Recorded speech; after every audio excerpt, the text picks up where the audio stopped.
Michel-Marie Zanotti-Zorkine. Votre nom est un petit peu long à prononcer, on dira peut-être Père Michel-Marie. Vous racontez donc à travers cet ouvrage, livre interview avec Jean-Robert Quin, votre itinéraire, homme et prêtre, c'est le titre, tourment, lumière et confidence. Et effectivement, il y a des tourments, de la lumière et beaucoup de confidence. Mais avant d'entrer un peu dans son détail, dites-nous ce que vous faites vraiment aujourd'hui. Vous êtes prêtre à Marseille, prêtre diocésain. Je suis prêtre diocésain dans une paroisse qui se trouve au sommet de la Canebière, la grande artère marseillaise.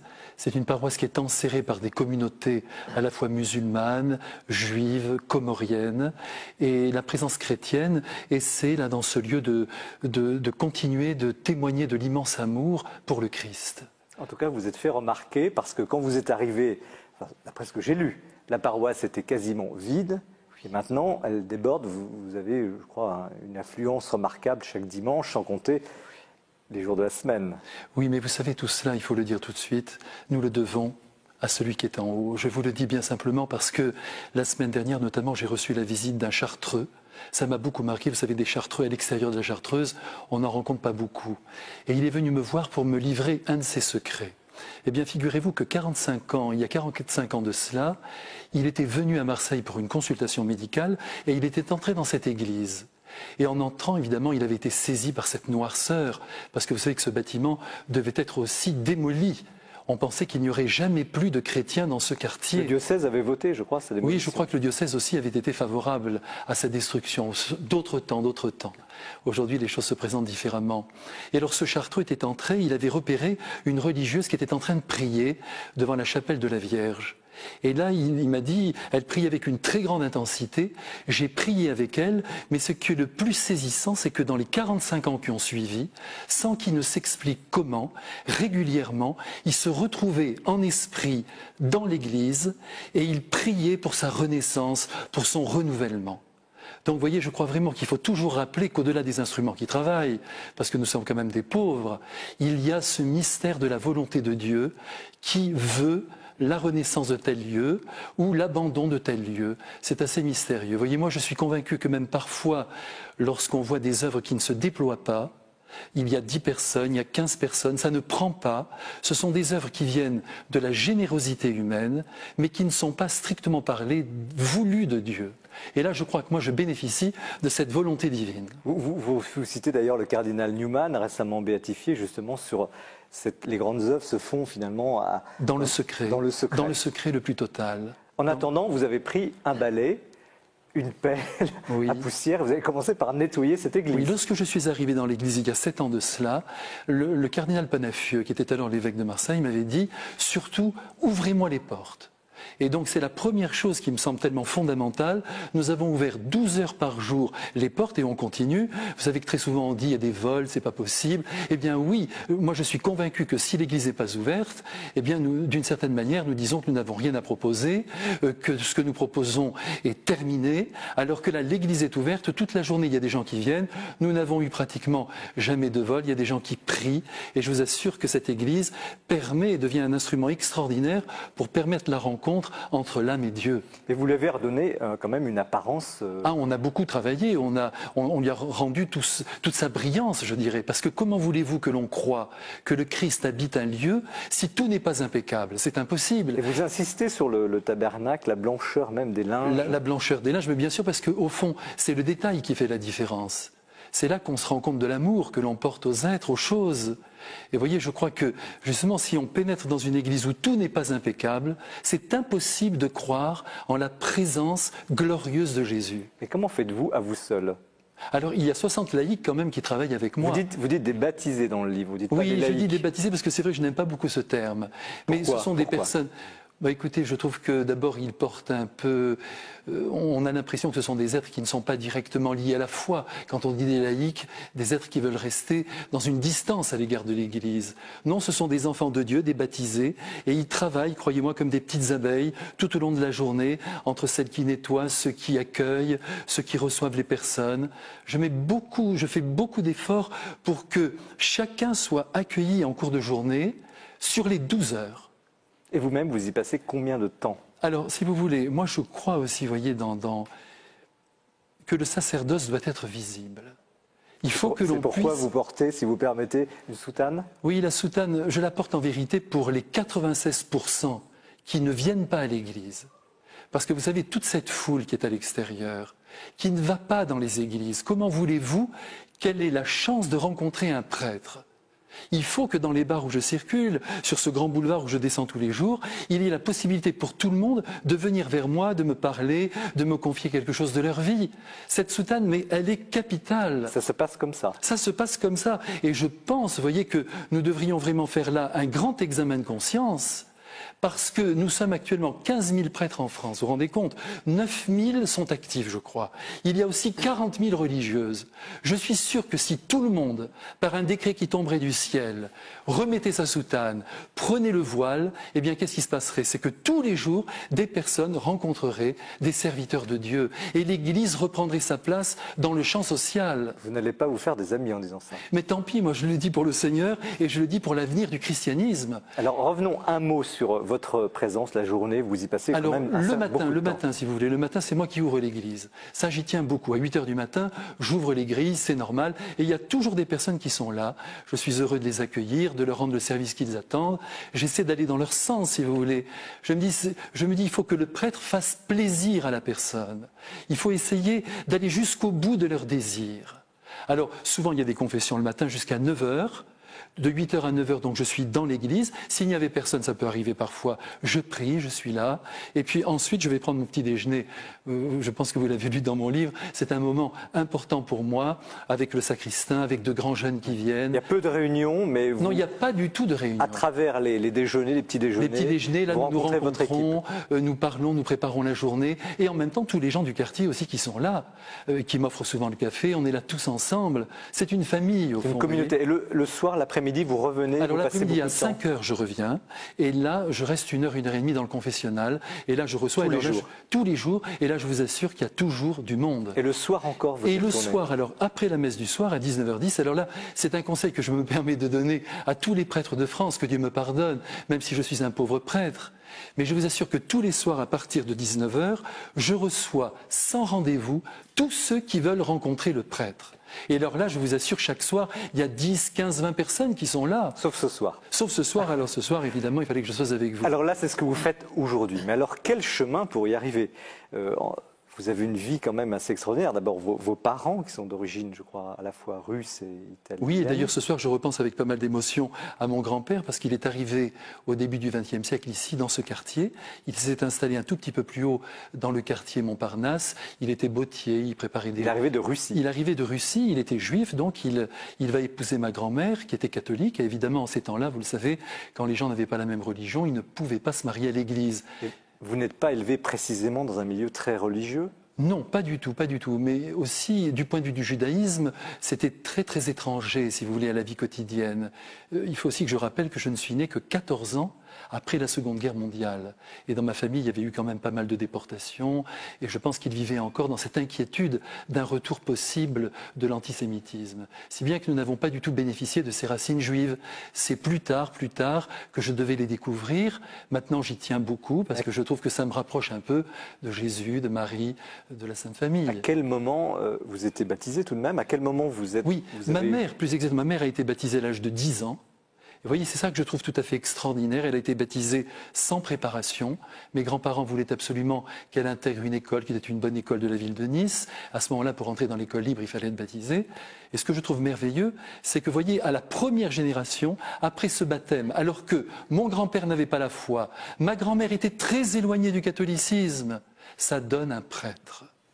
Et si vous voulez, ça influe beaucoup aussi aujourd'hui sur ma manière d'accueillir tous ceux qui se présentent. Nous avons beaucoup de baptêmes dans notre paroisse, des baptêmes d'enfants, des baptêmes d'adultes, mais je pense que c'est dû à la volonté de les recevoir, de les accueillir, de ne pas attendre qu'ils entrent dans nos propres schémas. Là-dessus, vous êtes assez sévère sur ces longues préparations. Ah oui, je suis très sévère parce que, vous voyez, il y a beaucoup de gens d'abord qui abandonnent. Et puis pourquoi attendre aussi longtemps? Pourquoi un schéma fixe? Je regardais un peu dans l'Antiquité comment les choses se passaient. Pour les Juifs, ils étaient baptisés très rapidement. Et les païens, eh bien, il y avait des parcours qui étaient adaptés, mais assez courts. Et moi, vous voyez, dans ma paroisse, pardonnez-moi de citer notre paroisse en exemple, mais quand même, cette année, je crois qu'en 7 ans, nous avons baptisé plus de 130 adultes. Et cette année, 27 adultes ont été baptisés. Alors, vous avez été aussi, on avance dans votre vie, chanteur. Alors ça, c'est la grande surprise du livre. Paris, oui. Vous êtes à Paris, dans des endroits sans doute pas très éloignés d'ici, et le soir... Des cabarets, des pianos-bars, et le soir, je passe ma vie pendant 8 ans à chanter, à rencontrer cette humanité. C'est assez lié à ma vocation quand même. Parce que vous l'aviez déjà, votre vocation. Oui, depuis l'enfance, depuis que j'avais 8 ans. J'avais rencontré un prêtre tout à fait extraordinaire. Et dans des milieux les plus improbables, vous avez une petite Sainte Vierge posée sur le piano. Oui, bon, ben, ça c'est un fait qui m'a beaucoup marqué et qui m'a montré aussi que l'athéisme n'existait pas. Oui, j'avais une petite Sainte Vierge sur mon piano, sur mon clavier, et de temps en temps, mais très souvent, je la tournais vers les gens qui étaient là, qui demandaient à s'asseoir à côté du piano. Il y a toujours des gens qui veulent être près du musicien, et je leur disais assez souvent, ce soir, c'est pour vous. Jamais personne ne m'a fait une remarque. Jamais quelqu'un m'a dit, mais je n'ai pas la foi, mais vous savez, merci, mais tout cela ne me parle pas. Pas du tout. Même il m'arrivait parfois, vous savez, je dédicaçais une chanson qui m'était demandée, par exemple les feuilles mortes d'Yves Montand. Je disais, oui, comment vous vous appelez? Jean. Ah, Jean, l'apôtre bien-aimé, celui qui était sur le cœur du Christ. Personne ne m'a jamais fait une remarque. Vous étiez un artiste accompli, mais... déjà un apôtre. Je portais en moi cette vocation. Je ne savais pas du tout comment j'allais la réaliser. Alors, ça a été ensuite le parcours du combattant dont je parlais. Oui. Vous avez failli être dominicain. Je suis devenu dominicain pendant 4 ans. Voilà. Ensuite, franciscain. Pendant 4 ans. Et finalement, et puis ensuite, à Marseille, près de Ségul. Alors, le temps passe. En un mot, pourquoi, dans ces deux voies, vous avez fini par dire non? Et c'est là où nous sommes un peu dans la résistance ecclésiale dont je parlais tout à l'heure. Je crois que ce n'est pas du tout lié à ces ordres. Il faut quand même le dire. J'avais rencontré à Paris le père Marie-Dominique Philippe, vous savez, le fondateur de la congrégation Saint-Jean, ainsi que le père Perrin, qui est une grande figure d'ailleurs de la résistance, qui a été le père spirituel de Simone Veil, non pas de Madame le ministre, mais de la philosophe. Hein. Et eux, je les avais rencontrés, j'avais trouvé qu'ils avaient une liberté très grande. Imaginez un soir ce père Philippe, en grand habit dominicain, débarquer au cabaret pour venir m'écouter. Imaginez une chose pareille. Et vous confirmez dans votre vocation d'artiste. Oui, pour me confirmer dans cette vocation et pour me dire que ce que je vivais était important. Il me disait toujours, mais restez dans ces lieux. Combien y a-t-il de religieux? Mais il n'y a personne. Tous ces êtres, qui est-ce qui va les tirer dans le cœur du Fils bien-aimé? Et je me souviens que ce soir-là, il m'avait dit d'ailleurs, chantez-moi Édith Piaf, c'est un prophète. Alors comment voulez-vous que je ne sois pas attiré par la vie dominicaine? Parce que c'était quand même pas facile de m'intégrer.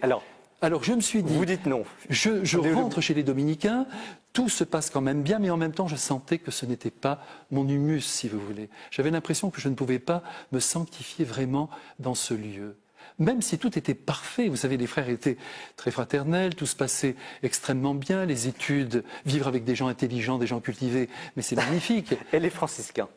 Alors je décide de les quitter quand même parce que je sentais que ce n'était pas mon lieu. Je rejoins les franciscains parce que je suis tombé très amoureux de Maximilien Kolb et qui était évidemment, qui reste indemne devant un tel témoignage. Et là, je suis resté pendant 4 ans. Alors là, il y a eu pas mal de difficultés internes que je relate quand même dans le livre. Ouais. C'est peut-être pas la peine que je m'étende maintenant. Mais ce qui est sûr, c'est que j'ai senti, si vous voulez, qu'il fallait que je sois encore plus libre pour accomplir cette mission. Mais vous avez été quand même excédé, ça se sent dans le livre, par les atermoiements, disons bureaucratiques, la ligne, vous n'étiez peut-être pas tout à fait dans la ligne franciscaine, je ne sais quoi. Oui, on finit par vous dégoûter, presque à la limite de votre engagement définitif, vous avez dit. C'est vrai, j'ai couru le risque même d'abandonner, de revenir à Paris, de reprendre mon métier. Mais vous voyez, ce qui est mystérieux, c'est que je suis sûr que le Seigneur m'a conduit. Il a voulu que je traverse toutes ces réalités. Et j'espère que le miel que je donne aujourd'hui n'est pas trop mauvais, après avoir butiné dans toutes ces familles. Je garde un souvenir extraordinaire de tout ce que j'ai vécu chez eux, mais ce n'était pas ma voie. Ça, c'est assez mystérieux. C'est difficile à rendre compte de ce chemin que Dieu fait faire aux êtres, mystérieusement. Ce ne sont jamais des chemins linéaires, du moins pour moi, ça ne l'a pas été, et je ne le regrette pas. Et quel est votre secret ? Écoutez, mon secret, c'est d'abord de vouloir rejoindre ceux qui sont loin de la foi et de vouloir les atteindre. Vous voyez, je crois malheureusement que beaucoup de décisions que nous prenons dans l'Église, nous les prenons à partir de ceux qui sont à l'intérieur du bateau, alors qu'il faut s'occuper de ceux qui sont loin, qui ont besoin du Christ, qui ne sont pas du tout dans nos histoires internes. Le secret, c'est d'être avec la Sainte Vierge, bien sûr, dans ma vie. Ça, il n'y a pas de doute. Je vis avec elle, je vis à son service et j'essaie de faire rayonner son Fils. Mais voyez, un des grands secrets quand même de la paroisse, parce que c'est vrai quand même qu'elle a quand même un grand rayonnement, eh bien c'est quand même la liturgie, il faut quand même le dire. Quand j'entendais l'autre jour le cardinal Barbarin qui disait que 60% des Français se déclaraient toujours catholiques, et il disait il n'y a que 4% qui pratiquent. Alors il disait, je pense qu'il avait tout à fait raison, on comprend bien son point de vue, il faut que les autres se réveillent, il faut que les autres rejoignent la pratique religieuse. Mais demandons-nous pourquoi ils ne la rejoignent pas. Parce que c'est là qu'il y a un problème, c'est que la messe ne les attire pas. Enguerrand-Guépy, vous avez travaillé sur les apôtres, l'intimité des apôtres. Quand vous voyez le père Saint-Louis Sorkin, vous êtes en face d'un apôtre? Je pense que oui. Connaissant un peu Marseille, je pense que, je ne connais pas sa paroisse, mais je pense que le travail qu'il fait est vraiment nécessaire. C'est beau d'avoir des gens qui sont toujours capables de témoigner. La force du témoignage, c'est quelque chose d'extraordinaire. Si on n'a plus de témoins, eh ben, ça meurt quand même, hein. Il faut quand même bien se dire, hein. Donc que des gens soient capables de sortir, de s'afficher, de s'affirmer. Après, on peut discuter de comment on s'affirme. Ça, c'est un autre point. Christophe Carichon, quand vous voyez ce espèce de combat entre l'homme, la structure, des structures qui le rejettent, quand même, qui se posent des questions sur lui, sur sa vocation, qu'est-ce que ça vous inspire vous utilisez le mot de combat. Pour moi, en effet, le père Michel Marie est un prêtre de combat. En lisant son témoignage, je pensais, c'est un franciscain également, au père Goldman, un franciscain chez les SS, qui lui aussi a attendu longtemps pour se faire ordonner. Il a fini par sortir 2 fois son revolver face à des évêques. Bon, le père ne l'a pas fait, lui, mais il a souffert aussi de la bureaucratie. Il a été jusqu'au bout de son espérance et il y est arrivé. Et je trouve que l'œuvre à la tête de laquelle il est maintenant est vraiment quelque chose de miraculeux. Ce qu'il réussit à faire est véritablement miraculeux et comme disait Enguerrand, en effet, c'est la force du témoignage. Et c'est vrai que s'il porte la soutane, en effet, comme il le dit dans son livre, eh bien, un prêtre qui porte la soutane, soit ça révulse, soit on va le voir. Et en effet, je pense qu'on doit aller voir, compte tenu de sa fougue, assez calmement le père de l'Église des Réformés. Enguerrand-Guépy. Je trouve qu'à Marseille, ça fait sens. Une ville dont on nous vante le communautarisme, etc. Je trouve que ça fait sens qu'un prêtre porte la soutane. Mais faut-il admettre ce vocabulaire, ce concept de résistance, de combat à l'intérieur de l'Église? J'exagère peut-être, je vous pose la question. Oui. Écoutez, moi je me sens au cœur de l'Église, mais en même temps dans ce combat qui est, je pense, celui du Christ, de gagner tous ses enfants pour les conduire dans son ciel. Au fond, c'est ça le vrai combat. Alors, celui-là, on ne le sacrifiera à aucune structure. Par exemple, voyez pour le baptême, aujourd'hui, en France, parlons très simplement, c'est beaucoup trop long pour être baptisé. 2 ans, 3 ans. Vous parlez du baptême adulte. Du baptême des adultes. Que l'on prend à partir de quel âge? À partir de 20 ans, on est considéré, on peut entrer dans le catéchuménat. Mais si vous voulez, c'est quand même inouï que la porte d'entrée pour être chrétien soit si difficile à pousser. Comment voulez-vous que les êtres ne soient pas découragés? Il y a des êtres qui ont été baptisés en 2 mois, je cite Jacques Maritain, mais enfin même dans l'Écriture, on voit Pierre baptise à Jérusalem, après son premier discours, 3000 personnes dans la même journée. Alors sans en arriver jusque-là, parce que malheureusement on n'aura pas les 3000, parce qu'on n'est pas en Afrique, mais on peut en avoir quand même 27, 30, 50 et 100, mais à condition qu'on accueille les personnes, qu'on les reçoive et qu'on s'adapte à chaque cas. Parce que le problème, pourquoi donner à chacun le même mode d'emploi? Si quelqu'un a besoin de 3 ans, très bien. Si quelqu'un a besoin de 15 jours, 15 jours. Vous dites, le prêtre doit reprendre sa charge de sanctificateur. C'est vraiment là, peut-être s'il veut une citation à retenir du livre, c'est celle-ci. Sa charge de sanctificateur. C'est lui qui donne le Christ. C'est ça qu'il faut bien voir. Il le donne dans l'Eucharistie, il le donne dans le pardon des péchés, il le donne par l'amour qui se dégage de son être, il le donne par son dévouement sans borne, parce que c'est ça le sacerdoce. On a appris ça du Fils de Dieu lui-même, puis quand il était suspendu comme une bête à la croix. Cette donation totale, quoi qu'il en coûte. Et en même temps, il doit sanctifier son peuple, donner la vie de Dieu aux âmes. Et ça, il le donne essentiellement par l'Eucharistie. L'Eucharistie doit être sublime. Vous vous rendez compte, on assiste à la plus grande tragédie de l'histoire, la mort du Christ, la résurrection du Christ. Comment les êtres peuvent-ils dire qu'ils s'ennuient? Je pense que c'est notre faute, parce que nous ne vivons pas assez la messe, nous nous immergeons pas assez dans le mystère, et en même temps, tous les éléments humains qui pourraient nous aider, musique, lumière, encens, toute cette forme, elle est capitale. C'est l'artiste là qui Oui, mais je vous qui assure revient. que c'est absolument nécessaire. On oppose toujours la forme et le fond. Et alors souvent, avec de bonnes intentions, en disant « mais non, on abîme le fond », mais c'est faux. Regardez par exemple ce mariage de Kate et William. 2 milliards de téléspectateurs. Enlevez les couronnes, enlevez les habits princiers, enlevez les carrosses. Mais c'est fini, plus personne ne regarde rien. Père, les 9000, vos 9000 confrères en activité, 15 000 prêtres en France, ils font quand même pas du mauvais travail. Ah, mais ils font un excellent travail. Loin de moi l'idée de penser que je suis le seul à faire quelque chose, bien sûr. Mais je pense qu'il faut revoir notre manière de faire, eux comme moi. Parce que l'usage des choses détruit les choses. Qu'est-ce que vous voulez dire par là? Je veux dire par là que, si vous voulez, nous avons toute une organisation, toute une manière de faire. Et cette organisation, ça devient l'ordre de l'usage, la manière dont nous vivons les choses. Eh bien, cet ordre de l'usage, il faut le démolir pour retrouver l'ordre de la chose. Alors, autrement dit, trop de prudence, trop de bureaucratie, trop de précautions parfois. Tout ça, il faut quand même accepter de le repenser. Regardez par exemple, tous les évêques de France vous diront, tous les curés de paroisse, que tous ceux qui ont été baptisés adultes, qui ont fait les 2 ans ou 3 ans de catéchuménat, la plupart d'entre eux, disons, ne reviennent plus après. On ne les voit plus, tous vous le diront. Alors pourquoi ne pas s'interroger, se demander si ce ne sont pas nos systèmes qui les bloquent parce qu'ils ont fait le parcours du combattant, quand ils ont eu la médaille, ils ne reviennent plus. Alors, remettons-nous en cause, mais c'est merveilleux tous les soirs de se dire demain, je vais me réveiller vierge. Je repense mon système pour m'adapter aux besoins actuels.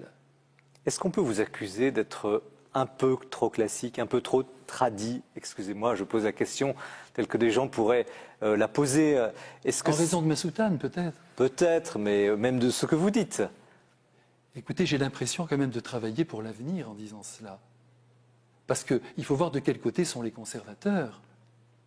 Parce que moi, je propose au contraire que tout ce que nous avons monté ces dernières années et qui ne fonctionne pas soit détruit. Donc je suis pour la tradition, mais une tradition, vous voyez, qui travaille pour cette actualité d'aujourd'hui. C'est pour que les âmes puissent monter vers Dieu. Nous sommes encore sur des schémas trop anciens. Donc, vous voyez, je ne suis Et pas comment traditionnel. réconcilier l'Église? C'est ma dernière question.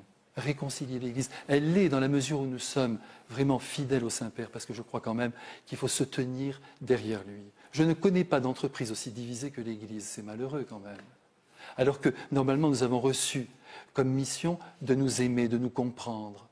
Mais malheureusement, il y a beaucoup de luttes idéologiques. Je crois qu'il faudrait vraiment se tenir derrière le Saint-Père, bien entendre ce qu'il veut pour aujourd'hui, et que chacun d'entre nous, nous travaillions dans notre style, mais quand même à la restauration, quand même, j'emploie ce mot volontairement, hein, de la foi dans les cœurs, car nous avons affaire à des millions de baptisés qui ne pratiquent plus.